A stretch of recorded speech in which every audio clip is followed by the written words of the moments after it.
என்னன்பான இனிய உறவுகளே பத்திரத்தை பசுக்கிட்ட வந்து அடித்து மீட்டுறாங்க. ஆனால் அவங்க பையனை வந்து விடலைங்க. ஏன்னா அவங்க போலீஸோட வந்துடுறாங்க இல்லையா. ஏன்னா வேணுக்குன்னே பத்திரத்தை தர்றேன்னு சொல்லிட்டு பின்னாடி போலீஸோட வந்ததுனால விஜய்க்கு கோவம் வந்துடுது.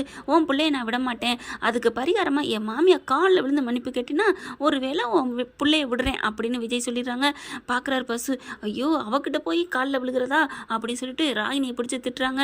எல்லாம் ஒன்னால தான், நீ தான் போலீஸோட வந்ததுனால தான் இவ்வளோ பிரச்சனை அப்படிங்கிறாங்க. இங்கிட்ட பார்த்தா சாரதா கிட்ட வந்து எல்லாரும் சந்தோஷமா இருக்காங்க. பத்திரத்தை கொடுத்ததுலேருந்து ரொம்ப சந்தோஷப்படுறாங்க. கங்கா அப்படியே முறைச்சு பார்க்குது.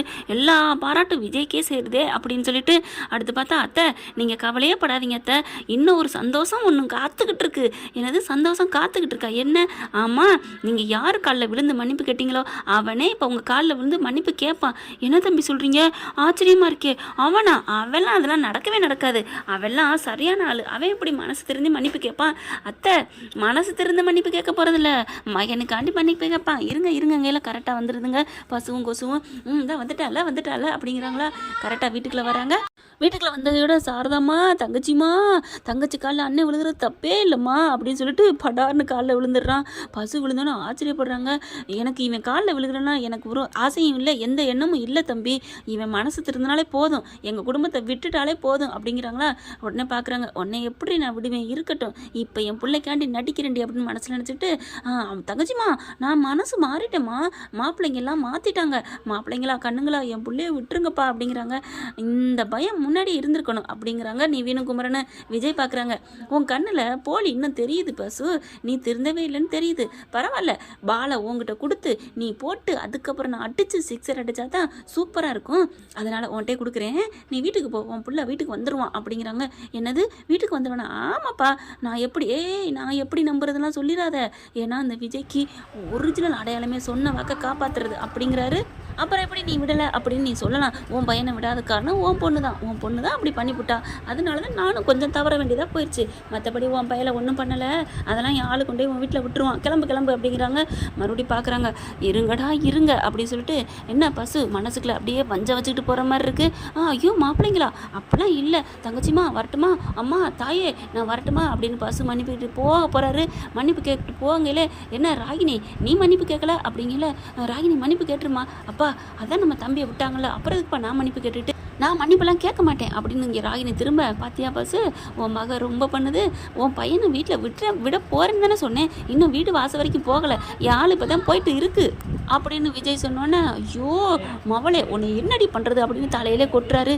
மன்னிப்பு கேள்றி, எதுக்குடி புள்ள நம்ம கண்ணில் பார்த்ததுக்கப்புறம் தாண்டி எதாக இருந்தாலும் ஆடணும், பார்த்தியா கண்ணில் பார்த்தாலும் ஆட ரெடியாக இருக்கிறேன், நீ ஆடு மவனே ஆடு மாம்சே, நாங்கள் பார்க்க ரெடி, பதிலுக்கு நாங்களும் கதக்களி ஆடுவோம்ல அப்படிங்கிறாரு விஜய். அதுக்கப்புறம் மன்னிப்பு கேள்றி அப்படிங்கல, மன்னிச்சிருங்க அம்மா, மன்னிச்சிரு காவேரி, காவேரின்னு பல்ல கடிக்கிற, அழகாக சிரிச்சுக்கிட்டு மன்னிப்பு கேளு அப்படிங்கிறாங்க. காவேரி மன்னிச்சுக்கோ அப்படின்னு பொய்யா சிரிச்சுட்டு அப்படியே கிளம்புறாங்க. அதுக்கு நீ சிரிக்காமலே இருந்திருக்கலாம் அப்படிங்கிற மாதிரி காவேரி விஜய் நினைக்கிறாங்க. அதுக்கப்புறம் போகிறாங்க. ஐயோ என் பிள்ளைய பார்க்கணுமேனு அவங்க கிளம்பி போயிடுறாங்க. பத்திரத்தெல்லாம் பார்த்தோன்னா இங்கே சாரதா வீட்டில் சந்தோஷம்.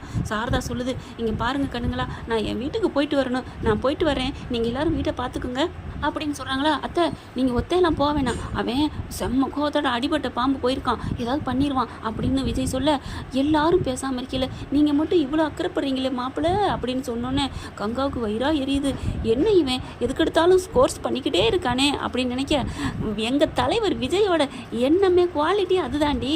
என்னடி கங்கா நீங்கள் மாதிரிலாம் அப்போ ஒன்று இப்போ ஒன்று பேச்ச மாதிரி பேச மாட்டாருடி, அவர் என்றைக்குமே தங்கம் தாண்டி, வைரம்டி, அதனால தான் என்றைக்கும் ஒரே மாதிரி இருக்காரு, நடிக்க வள மாட்டாருடி அப்படின்னு தானே ஃப்ரெண்ட்ஸ் நம்மளுக்கு தோணுது.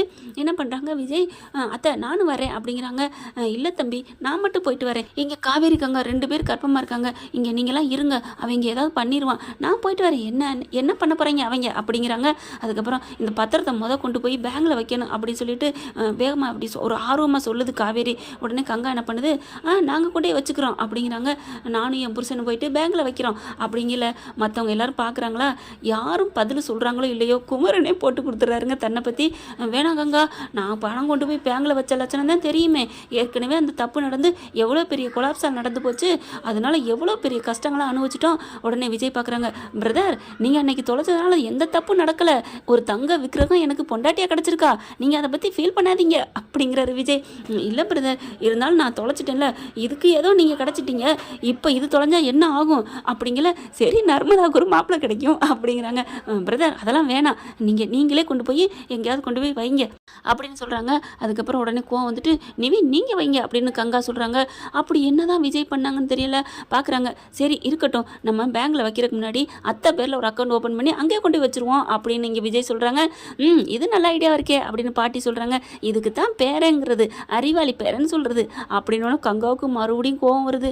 எதுக்கெடுத்தாலும் இவனே பேர் வாங்குறானே அப்படின்னு சொல்லிட்டு அடுத்து பார்த்தா நான் கிளம்புறேன், நான் இப்போவே எனக்கு டிக்கெட் போடுங்க, நான் போகணும் அப்படின்னு சாரதா சொல்ல, இல்லை அத்தை நான் கிளம்புறேன், நானும் வருவேன் அப்படிங்கிறாங்க. இல்லைப்பா காவேரி அவங்க அக்கா இருக்காங்க, கங்கா நீங்கள் பார்த்துக்க மாட்டீங்களா என்ன? என் பொண்டாட்டி உங்களுக்கு புள்ள மாதிரி தானே அப்படிங்கிற. அதெல்லாம் நான் பார்த்துக்குவேன், அவங்க தான் என்னைய வேத்துமே நினைக்கிறாங்க, நான்லாம் என் புள்ள மாதிரி பார்த்துக்குவேன் அப்படின்னு கங்கா நீட்டி முழங்குறதுக்கு நான் அதுக்கு சும்மாவே இருந்திருக்கலாம் அப்படிங்கிற மாதிரி பார்க்குது பாட்டி. அப்புறமா கிளம்புங்க அத்தை அப்படிங்கிற. விஜய் என்ன பண்ணுறாங்க, துணிமையெல்லாம் எடுத்துடுறாங்க. விஜய் கிளம்ப போகிறாங்க. குமரன் நானும் வரட்டுமான்னு கேட்குறாரு. ஐயோ கடையெல்லாம் இருக்குது, நீங்கள் பார்த்துக்கோங்க பிரதர், நிவின் நான் வரட்டுமா அப்படிங்கிறாங்க. வேணாம் நான் பார்த்துக்கிறேன், ஏன் அம்மாவை எப்படி பார்த்துக்கணும் எனக்கு தெரியாதா என்ன அப்படி சொல்லிட்டு கிளம்பையில் காவேரி உன்னை எங்கேயோ ஒத்தையை விட பயமாக இருக்குது, நீ கிளம்பு அப்படிங்கிறாங்க. கங்காவுக்கு கோவம் வருது. என்னது பயமாக இருக்கா, எதுக்கு? ஐயோ நான் அப்படி சொல்லலை, அந்த பசுவுக்கு கோவம் எல்லாமே என் பொண்டாட்டி மேலே மட்டும்தான், அதனால காவேரி ஏதாவது பண்ணிடுவான், இனிமேல் என் கண்ணு இமைக்கிற ஒரு நொடி கூட காவேரி நான் விட்டு பிரியவே மாட்டேன், அதைத்தான் நான் முடிவை எடுத்திருக்கேன், வா காவேரி நம்மளும் போவோம் அம்மா கூட அப்படின்னு சொல்லி கிளம்புறாங்க.